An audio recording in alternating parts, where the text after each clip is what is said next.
But now I want to talk to you a little bit about white privilege. So the first thing that and I haven't got this quite figured out yet, I can't quite figure out why the postmodernists have made the canonical distinctions they've made. Race, ethnicity, sexual proclivity, sexual gender identity, let's say. Those are 4 dimensions along which people vary. But there's a very large number of dimensions along which people vary, right? In fact, given that there's an infinite number of ways of interpreting the world, you could immediately point out that there's an infinite number of dimensions along which people vary. And so then the postmodern question is, why would you privilege some of those dimensions over the other? And I would say, well, because it sustains your bloody Marxist interpretation, that's why. But you're not going to say that because it marginalizes, right? You've marginalized that so you can ignore it. So that's one of the fun things about postmodernism. You can, I have a very vulgar image in my mind, but, but I won't share that with you, but you can infer it. Here's some ways people differ. Intelligence, temperament, geography, historical time. You live now and not 100 years ago. Attractiveness, that's a big one. That's a big one. Would you imagine you could, we won't go there either. Youth, it's advantageous to be young. You've got potential. It's advantageous to be old. You've got wealth. Health, that's a good one. Sex, women have advantages. Men have advantages. Maybe one has more than the other. It's not self-evident. Women live about 8 years longer. They're multi-orgasmic.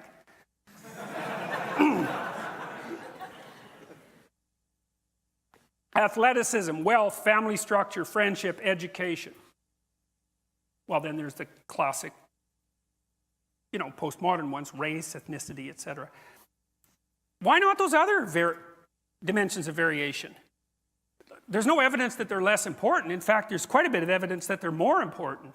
So, why not consider them? Then you get intersectionality. This is one of the things that's really comical, I think, because the postmodernists, identity politics types, actually realized this. They thought, well, okay, race and gender. Fair enough. Well, what if you're a black woman? Well, that's a problem because, well, now you've got 2 dimensions of differentiation. What the hell are we going to do about that? And what if you're gay and black and female? Well, then what if you're not very bright and gay and black and female? And then what if you're ugly and not very bright and gay and black and female? And you can keep playing that game. You can keep playing that game an infinite number of ways, because there's an infinite number of ways to categorize things, as the postmodernists already pointed out. And so the intersectionality theorists came along to plug the hole, but they don't know where they're going. They don't understand that the logical conclusion of intersectionality is individuality.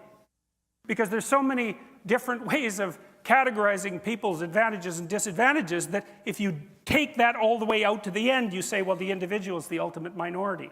And that's exactly right, and that's exactly what the West discovered. And the intersectionalists will get there if they don't kill everyone first. But would you use alternate pronouns if a student asked you to? I think I've made my position on that clear already. Well, perhaps not to our audience at home who are just being introduced to this. Would you use alternate pronouns? And why not? Because I don't believe that other people have the right to determine what language I use, especially when it's backed by punitive legislation. And when the words that are being required are the constructions, they're artificial constructions of people I regard as radical ideologues whose viewpoint I do not share. And Bill C-16 is actually not about cisgender people. It's about protections for transgender people. And that's not, it's not about Jordan Peterson. So, we should have people learning to listen more. We have 2 ears and 1 mouth for a very good reason. When things get political, I like to ask who benefits and who gets to decide the rules of the game. So, mostly with this Peterson controversy, which is really just a small drama, a tempest in a teapot, he could just get over learning to program a few pronouns into his phone. By the way, I only have half a dozen or so that I actually use on an everyday basis, so it's not all that difficult. Professor Peterson, sorry, Professor Peterson, jump in because I think Professor Peterson wants to get in on that. Yeah, well, kindness is the excuse that social justice warriors use when they want to exercise control over what other people think and say. So, if we're bandying back and forth our differences in values, I would say that the highest possible value is truth, and that one of the concomitants is that we need stringent protection for freedom of speech so that we can utter the truths that we see fit. And I think that that's a value that's much higher than kindness, for example. I mean, there's lots of situations in life where kindness in the immediate present is not the appropriate way to react at all. But so, for example, when you discipline children, you often hurt their feelings in the short term so that they can learn to behave properly in the medium to long term so that their lives go well. And so this automatic assumption that the people on the social justice warrior side of the equation are motivated only by kindness when they're also clearly motivated by power is something I find completely untenable. And I don't think that Pete's solution to program my cell phone so that I can remember what names people need to be called is a reasonable solution at all. We're actually supposed to now use electronic devices to bolster our ability to speak freely How do in you case remember we names, offend Jordan? someone. I'm talking about compelled speech. There's a difference between saying that there's something you can't say and saying that there are things that you have to say. And I regard these made-up pronouns, all of them, as the neologisms of radical PC authoritarians. Do you understand that? And I'm not a fan of that sort of person. And the reason I'm not a fan of that sort of person is because I've done my homework. I've read everything I can get my hands on in the development of authoritarian political systems, and I know the literature inside out and backwards. And I am not going to be a mouthpiece for language that I detest. And that's that. The bloody Human Resources Department at the University of Toronto has adopted an equity position. Okay, so what equity means is that it doesn't mean equality of opportunity. It means equality of outcome. And that is, so this is the idea. The idea is that you take a social institution like a university, and then you look at the organization of that university at every single strata, from the executive level all the way down to the student level. Then what you do is you do an analysis of each level by community demography. Right? You get to define the demographic characteristics that you're going to discuss, however, which is actually a big problem. Then you make the presupposition that unless that organization at every level matches the demographic representation of people at every level, then it's corrupt, oppressive, and discriminatory, and it needs to be changed. Okay, so you think, well, what's wrong with that? Every level should have 50-50 men and women, let's say. It's like, you're really sure about that, are you? You're so sure about that. You don't think there's any natural differences in interest between men and women? Well, if you don't think so, then why are most psychology classes 80% women? And that differentiation is accelerating rapidly, like I've seen it over the course of my career, from maybe 60% men at the beginning of my career to like 80% women now. And men occupy more of the positions in the STEM fields, at least for now. It's the same in bloody Scandinavia. It's 20-to-1 nurses, 20-to-1 women to men nurses in Scandinavia, and 20-to-1 men to women in engineering. And that's in Scandinavia. And so what's happened in Scandinavia, as they've made the society more egalitarian in terms of its legal and social structures, is that the gender differences in personality between men and women have got bigger, not smaller. So what that means is that social constructionism isn't wrong. That's what it means. Wrong. Disproved. It's exactly the opposite of what the theory would have predicted, because the theory predicted, and God only knew how it was going to sort itself out. It's not like people knew this to begin with. The idea was that as you equalize the social structure, that the differences between men and women would disappear. Guess what? That didn't happen. And it's not studies of just a few hundred people in a few locations. Those are population-wide studies, and they've been replicated multiple times. So, and the funny thing is that, so there are temperamental differences between men and women. And neuroticism and agreeableness are not the only temperamental differences.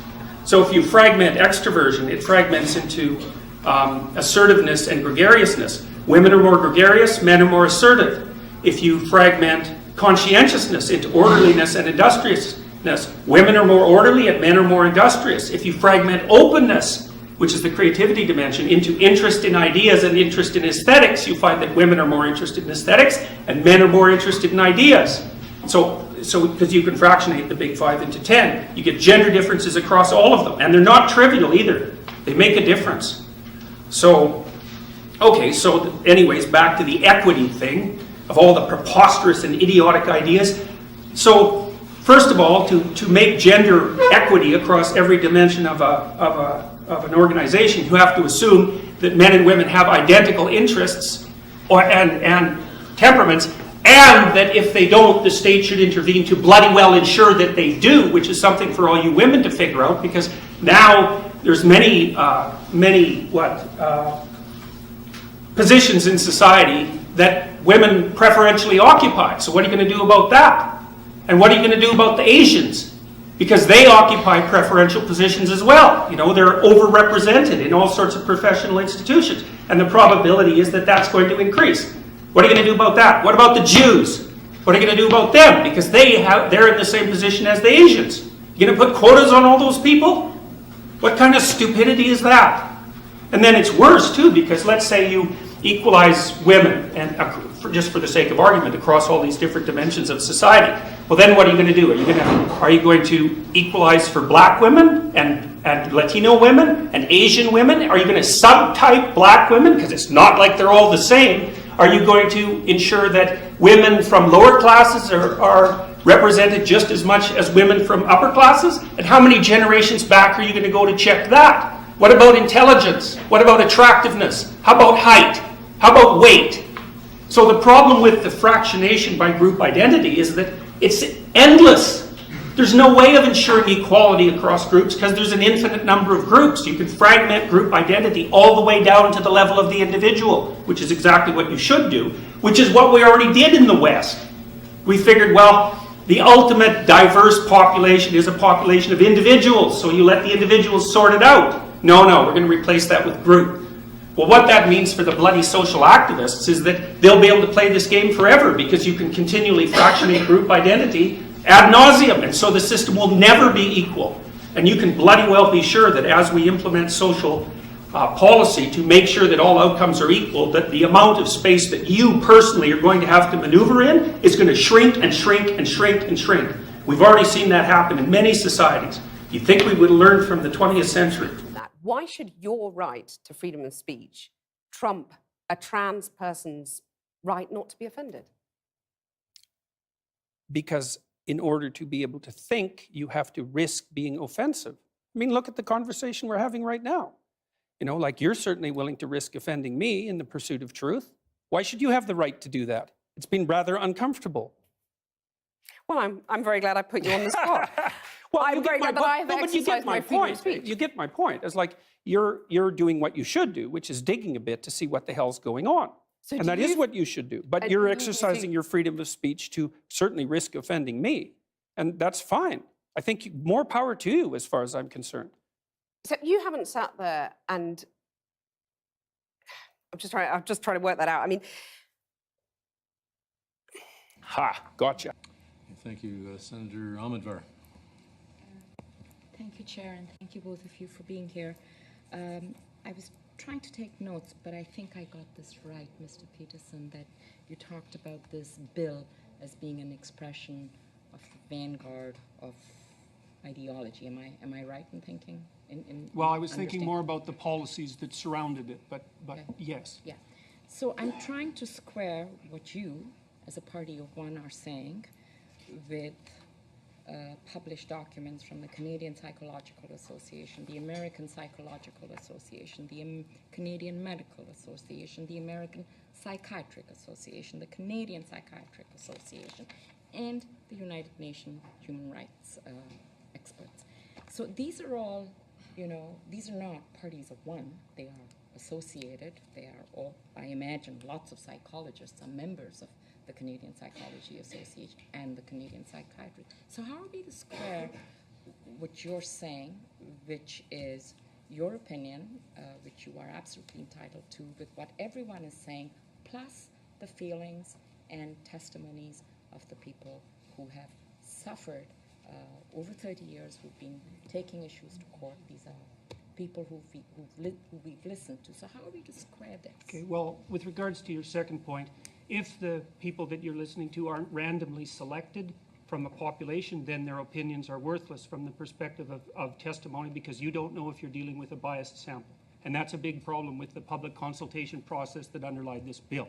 And you can not appreciate that if you'd like, but it's standard practice in any polling institution or any body that's attempting to extract a genuine opinion out of a so-called community of people. And if that isn't followed, then you can't tell if the information that you're receiving is biased. And this, with regards to your first point, what exactly are all those people who aren't thinking the same way as me saying? You said that there's a bunch of them and a bunch of groups, but you never said what they're saying precisely. Well, I think our chair would rule me out of order if I proceeded No, you're fine. to read out what they're all saying. But in general, they say they oppose discrimination and harassment because of gender identity and gender expression. And then there's 3 pages, which I can share with you. I oppose discrimination against gender identity and gender expression. That's not the point. The point is the specifics of the legislation that surrounds it and the insistence that people will have to use compelled speech. That's what I'm objecting to. I've dealt with all sorts of people in my life, people who don't fit in all sorts of different ways. I'm not a discriminatory person. There's 500 hours of my teaching to my classrooms on tape on YouTube, and nobody's found a smoking pistol. I'm not a discriminatory individual, but I think this legislation is reprehensible, and I do not believe for a moment that it will do what it intends to do. I also don't think that my opinion deviates substantially from the bodies that you're describing, because you haven't provided any evidence that they say anything other than discrimination is a bad thing. And I think that unreasonable discrimination is a bad thing. And it's unreasonable when people are judged for any reason other than the specific competence that they bring to, say, a given position. It's not in anyone's best interest that that occurs. But I don't think that you've demonstrated in the least that the opinions that I'm putting forward exist in opposition to the standard practices, say, of my particular discipline. So.